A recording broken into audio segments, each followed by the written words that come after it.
I'm going to show you how to make an easy drink called a watermelon Agua Fresca. And this is something I make a lot in the summertime because both my husband and my daughter love watermelon. And if it, has been sitting around a little bit, got a little old, has a sort of grainy texture and they don't want to eat it, well, this is what you do with it. You make a lovely drink. So you want to start out with about 8 cups of chopped watermelon, and we're going to put this in the blender. So it just has to be sort of blender sized, about an inch or so. Of course, you want to cut off the rind. And if you pickle rind, this is a good time to reserve those rinds for pickling. Another great thing we do with watermelon in the summer is we cut it into bite-sized pieces, put it on a toothpick, put them on a platter, and my husband will make a spicy mixture with some dried lime zest, some chili powder, a little coriander, and he'll sprinkle it over the watermelon and you serve that as an appetizer. It's pretty unexpected, super easy, and really fun. Right now I'm just chopping the watermelon up. All right, so you want about 8 cups. Usually a quarter of a big watermelon is just about right. All right, there we have it. Ooh, nice. A generous 8 cups, that's perfect. Now what you do is you simply take some of the watermelon and a little water and you puree it in a blender. I found you want to do this in batches. So about half the watermelon. And for 8 cups of watermelon, you're going to need 2 cups of water. So we'll use about a cup of water. And yeah, I'm using fancy bottled water here because this is a drink and my tap water can have some off flavors and I don't want them coming through in the end. All right, so putting the lid on, we're gonna puree this in the blender till it's nice and smooth. And that takes about 30 seconds.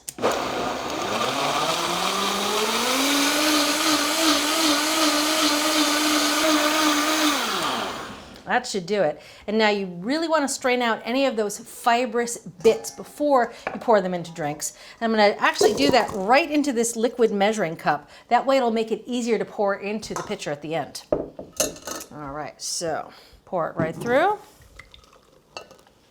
And now one way to help that liquid get through those fibrous bits that are getting stuck in the strainer is to use a ladle. Kind of scrape the fibrous bits against the strainer and you can kind of bop the ladle up and down. And then you can see all those bits left in the bottom of the strainer. You want to get that to the sink so you can use the ladle to help you prevent any drips from getting on the floor. Into the sink. And now we're ready for the second batch. Another cup of water.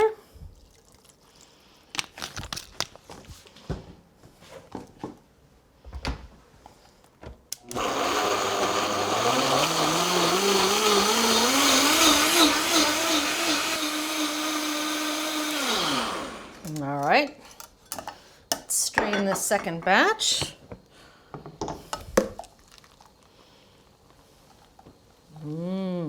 It smells like a lovely watermelon air freshener when you make this. That's it for the blending. Now to season it, you want to season it very lightly. You can use honey, or here I have agave because I like its mild flavor. You want about 2 tablespoons, thereabouts, depending on the sweetness of your watermelon, obviously. Now a little salt goes a long way here because it really helps bring out the floral notes of that watermelon. So a hefty pinch.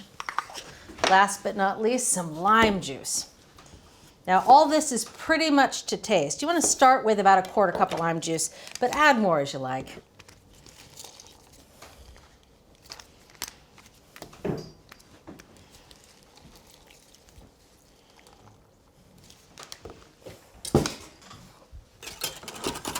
Right, you want to whisk all that agave and salt in, and now just give it a little taste.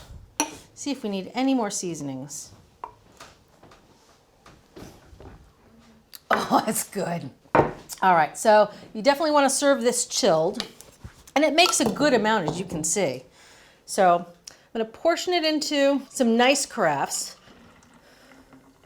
I like the carafes because you can keep one cold while you serve the other one. And they're nice and clear, so you can see that beautiful pink color.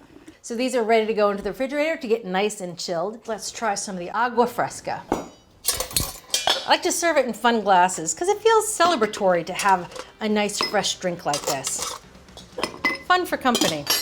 You can see as it sits, it can separate sometimes, which is as easy as stirring it back together with the handle of a spoon. Usually the spoon doesn't fit down in this container. The handle works just as well. Pour it right over the ice to make it nice and ice cold. Now, I'm not one for frilly garnishes on plates at all. And in fact, in culinary school, you were marked down if you had what was called an inedible garnish on your plate, because a true chef shouldn't have to garnish their plate with frilly things to make it look good. But I don't believe that when it comes to something like an agua fresca. I love serving it with a little bit of mint, because as the mint sits with the watermelon, it adds its own flavor. Plus, it just looks pretty. Oh, so refreshing. See you next time. Thanks for watching. What'd you think? Leave a comment below and let me know what you're excited to cook this week. And while you're at it, hit that subscribe button. You can get today's recipes and more for free at our website, americastestkitchen.com/JuliaAtHome.